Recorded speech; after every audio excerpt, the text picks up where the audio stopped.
जय जगन्नाथ। बहुत समय पहले मालवा के राजा इंद्रधुमन भगवान विष्णु के परम भक्त थे।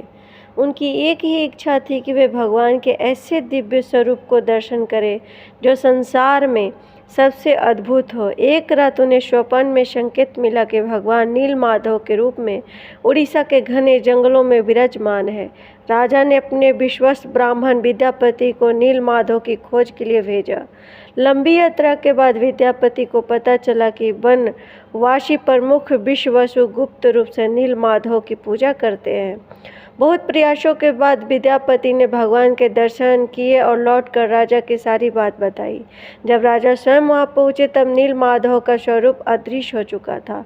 राजा अत्यंत दुखी हुए। तभी आकाशवाणी हुई कि समुद्र तट पर एक दिव्य आकाशदारू आएगा, उसी से भगवान का नया रूप स्वरूप बनाया जाए। राजा ने वैसा ही किया।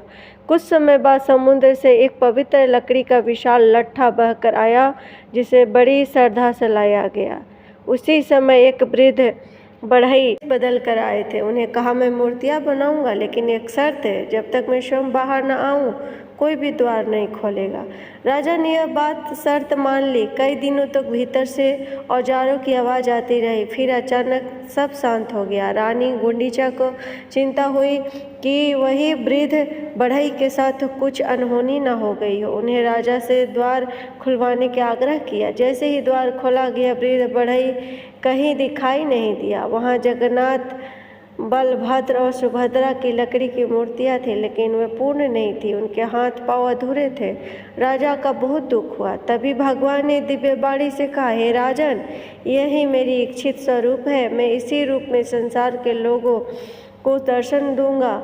मेरे लिए बाहरी पूर्णता नहीं, भक्तों का प्रेम सबसे महत्वपूर्ण है। तभी से भगवान जगन्नाथ इस दिव्य स्वरूप में पूजे जाते हैं। इसके बाद राजा इंद्रधुमन ने पुरी में भव्य श्री जगन्नाथ मंदिर का निर्माण कराया। भगवान जगन्नाथ अपने बड़े भाई बलभद्र और बहन सुभद्रा के साथ वहाँ विराजमान हुए। यह धाम आज हिंदुओं के 4 प्रमुख धामों में से एक माना जाता है।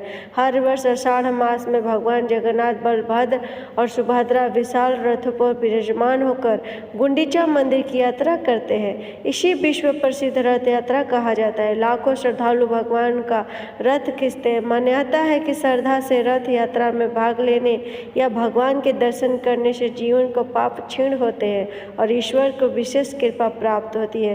कथा का ये संदेश है कि भगवान जगन्नाथ की कथा हमें सिखाती है कि भगवान रूप, रंग या बाहरी सुंदरता से नहीं, बल्कि सच्ची भक्ति, प्रेम, विनम्रता और विश्वास से प्रसन्न होते हैं। उनका हर द्वार जाति, वर्ग, व्यक्ति के लिए समान रूप से खोला है। प्रेम से बोलो जय जगन्नाथ, जय जगन्नाथ।